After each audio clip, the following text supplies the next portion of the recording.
over to Livingston. Good catch. Goes to Andre. He's open. Launches a three. Buried it! He buried it with 5.9 to go. Clutch shot by Andre Iguodala. Well, the show used to show this shot that often said, "Have mercy." That is what we see when we see the beautiful skies overhead. The Bay Area once again hosts 5 years in a row.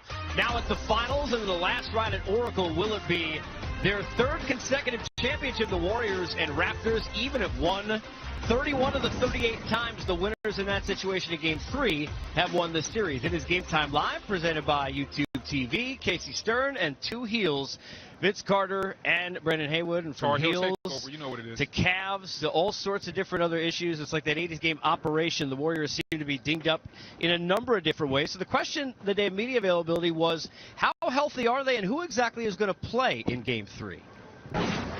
Obviously, I'll do anything I can to be out there, but it's all in their hands, and if there's any pain, it'll be a no-go just because of the position we're in. You know, this could be a longer series, so there's no point in trying to go out there and re-aggravate it and potentially keep myself out of the whole entire finals instead of just one game. So, like I said, it'll be a game-time decision, but I really want to be out there. Our team is very adaptable. We've got a lot of versatility, and what it requires is bench players being ready to step up like they always are, and guys just playing hard and playing together. And I think you have to be fearless too, which our team is. You can't worry about anything. You just go out there and play and compete and let it fly, and whatever happens, happens. We do it by committee. There's a lot of different voices that we have that we rely on. Myself, Draymond, Sean, Andre, even K when he's able to provide his input, even when he's injured and going through his rehab and stuff like that. So we all just understand the moment. Well, many thought they couldn't win without KD, and then how about no KD and getting huge minutes from Jordan Bell and getting it from Looney, who now is out for the series, and then Bogut back in, and we've seen Jerebko and Cook had big shots, and by the way, Boogie a factor already. So to say they can't, as you look at the injury list, win without K.Thompson probably would just be putting the Warriors, Vince, in the spot they like to be in where they're challenged. But I want to get to, from the hamstring standpoint, one of those injuries, take me through as a player and an athlete. You have to be careful because if you push too hard, then it could be 10 times worse. But Klay's a competitor, so how do you get in his way or really truly know how hurt he is? Because you have to trust him and ask him, right? Well, we heard him say it, is that, yes, I want to be out there, but does it make sense to play one game to potentially be out for the rest of the season? Or do I take the time, miss one game and come back? That tells me they're very confident. They still have the ability to win. They believe in themselves, whether he's in or out. We on the outside say, oh, if Klay's not there, KD's not there, they don't have a chance. But they believe they have a chance. In a confident bunch, you still have to give them the chance because they're champs. We talked about this earlier today, Brendan, but I think it's important to point out, we all talk about the importance of the offense, right, because of the perimeter shooting, but it's defensively, right, where he would have even more of a struggle. We know he can get off of screens, but you could try and limit him a little bit and kind of put him in positions easier to shoot with less movement offensively. On defense, it's reactionary and instinct, and that, I guess, right, is where the question would be. Yeah, that is definitely the question. Offensively, you're in control of your movements. You understand, hey, I might not want to push it around this screen because I feel a little bit of a twinge.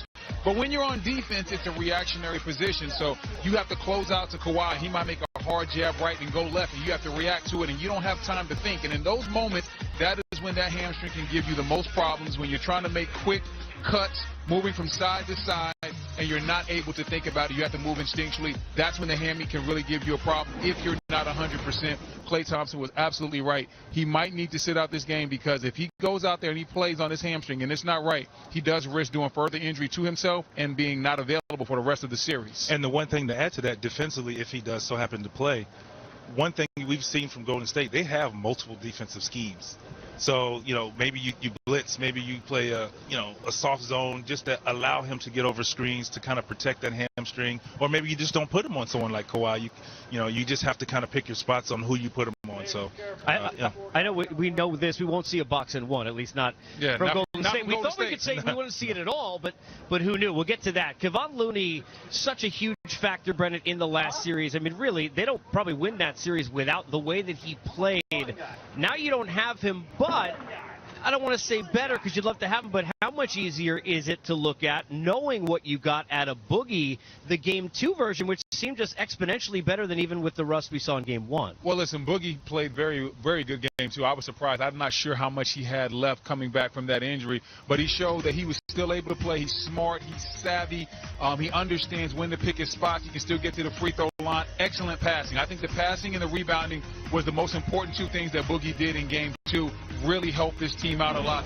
But even though Boogie's back, and he's not all the way back, he's just partially back, we can't discount how much Kevon Looney means to this team because he is somebody that goes out there, he plays his role, sets good screens, does exactly what they ask him to do, has gotten in better shape, and now he plays the screen and roll very well. He switches the screen and roll and moves his feet in a level that Bogut cannot. So, yeah, they got Boogie back, but now they're forced to play Bogut, and Bogut had a nice big 6 points in 7 minutes. He had 3 big lobs or 3 big dunks in that case.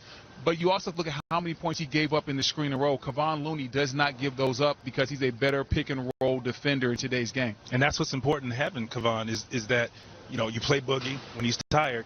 You have the luxury of bringing in a Looney who defensively can control the paint. You can switch with him on the guards, on the forwards, and he does a good job of keeping the ball in front of him. And offensively, he just knows his role, knows who he is, gets some extra possessions, which you cannot give Golden State. That's why he's so important to this team, and I think it's a big loss. Yeah, how many times did we see him get an offensive rebound in that Houston series? Yeah, the throw out to the kickoff three. Oh, my goodness. He was in that Game 6, he was always on the glass making huge plays from an offensive rebounding standpoint. You know, one of the things you mentioned, B-Wood, about Boogie, the 6 assists, always been a very good passer, but with bigs like he and Draymond, it's very different than anybody else could bring to the table with both of them on the floor. It's part of why you saw what you did in Game 2, and that assist percentage, in the first 2 games of this series, it's been enormous. Highest in a finals game since going back to the St. Louis Hawks. Go and look in your basketball reference for that information. Reference this, though, because one of the things about assists is you have makes. Right? I remember during the course of the year, people were talking about LeBron making players better. There were a lot of times he would have assists that would have been, but then weren't. Well, if you don't have Clay on the floor, and I do this not purposely even as a joke, or Steph, Quinn Cook, by the way, who played at that other school in the ACC, don't know what you're talking about. becomes really important because he had back-to-back threes that I said this earlier today, I thought really were the turning point in that run in the second half. And you're going to need perimeter shooting because it's one thing to get open, it's another to trust the guy who gets the ball. Particularly if they play that box and one or your box and one on Steph, you're going to need the guys to shoot the ball. Livingston's not really a shooter. Iguodala, when's the last time he made a three? May 10th. Okay, so a month of Sundays. Yeah, it's been a month of Sundays. It's going to be important to kind of load up on your shooters, and guys going to have to shoot him, and he's a very confident shooter, so he's going to be an asset to their team. Yeah, I think you made a point. Iguodala, up until the big 3 that he hit last game, those 2 threes he hit, hadn't hit threes in about a month, really, about since May 10th. So when you bring in somebody like Quinn Cook, he is a willing shooter. He's somebody that wants to shoot the ball. He has a lot of confidence. When you talk to the Golden State Warriors, they say he has the most confidence on the team, and you need that right now. Yes. When K.Thompson, if I'm not saying when, if K.Thompson is not able to play, you need somebody that's going to step up and not be scared of the moment. I don't think Quinn Cook will be scared of the moment. He believes that he should be here. This is a guy that had to go the long road.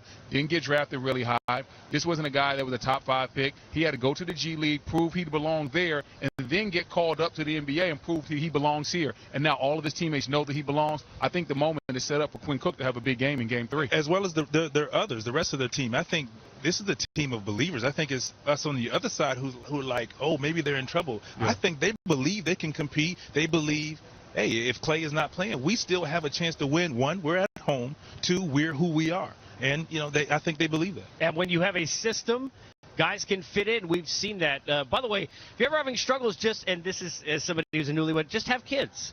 Because that's what has happened with Fred VanVleet. And all of a sudden, he's been out playing and playing more minutes than Kyle Lowry has down the stretch. How about the guards of the Raps and that guy Kawhi heading into game number 3?